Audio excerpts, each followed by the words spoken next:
بسم اللہ الرحمن الرحیم۔ السلام علیکم۔ حضرت جبرائیل علیہ السلام نے ابی بن کعب رضی اللہ تعالیٰ عنہ کو ایک شاندار مناجات سکھائی، دعا سکھائی۔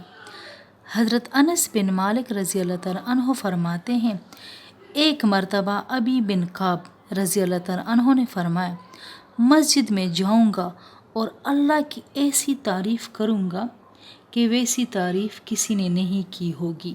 چنانچہ جب وہ نماز پڑھ کر اللہ کی حمد و ثنا بیان کرتے ہوئے بیٹھ گئے تو انہوں نے اچانک اپنے پیچھے سے ایک بلند آواز سنی۔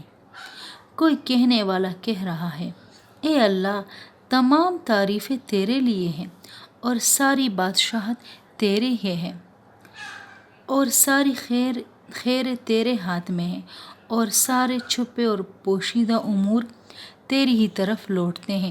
ساری تعریفیں تیرے لیے ہیں تو ہر چیز پر قادر ہے۔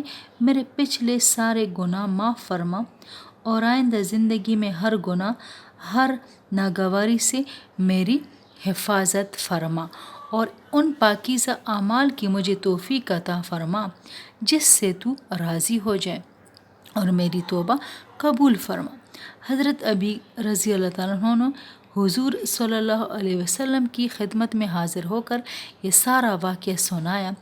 آپ صلی اللہ علیہ وسلم نے فرمایا، یہ حضرت جبرائیل علیہ السلام